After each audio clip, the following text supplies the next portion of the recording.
Soka, Ivy Masters Learning Center at ivymasters.com. And today we're going to look at Test 6, Section 1, number 44, which reads, as used in line 4, poor most nearly means. There's several things you want to keep in mind when answering a question like this. This is called the vocabulary and context question, anytime you see the words most nearly means. Number 1, you want to ignore any meaning of the word you're familiar with, because most times it's not the most common meaning of the word. You shouldn't automatically eliminate the most common meaning, but it's usually not the most common meaning of the word. Just ignore the original word. So what do? You could think of your own word that would fit and find it in the answer choices. It could be your own word, it could be your own words, or even if you could translate the sentence, what else could you do? You could put each answer choice in place of the original word. What else could you do? Sometimes there was a synonym before or after. So we're going to see this one in particular, and maybe we'll find one of those things. Notice I cut out the whole paragraph. Whole paragraph? Why would you do that, you say?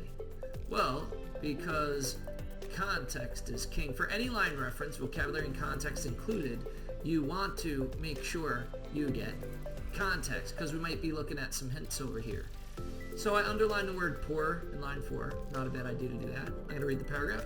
Solar panel installations continue to grow quickly, but the solar panel manufacturing industry is in the doldrums because supply far exceeds demand. So in other words, solar panel manufacturing industry is not doing very well. And then it says the poor market can maybe slowing innovation.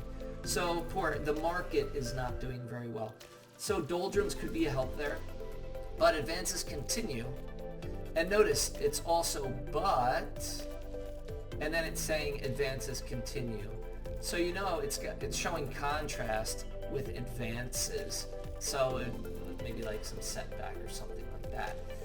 Judging by the mood this week at the IEEE Photovoltaics Specialist Conference in Tampa, Florida, people in the industry remain optimistic about the long-term prospects. And it seems like it's like kind of opposite to optimistic. So then we go to our answer choices, and we could read in place as well. And that's good. You interrogate the passage, and then you also read with each word in place of the original to see what makes the most sense. The weak market may be slowing innovation, and also we have the word slowing here. That actually looks really good.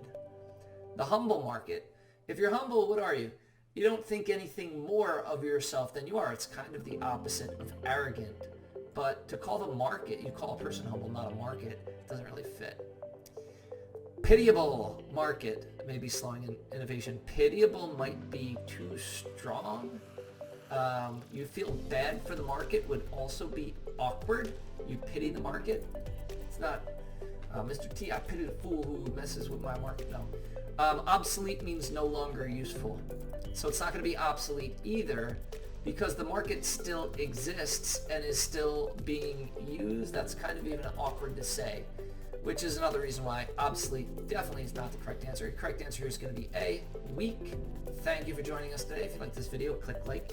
You can share it with someone who has trouble with vocabulary and context questions. If there's any question you'd like to see answered from any official PSAT or SAT or ACT, leave that in the comments. I'd be happy to shoot a video on it. Click subscribe so you don't miss anything, and check out our 1-minute video on TikTok. Have a great day.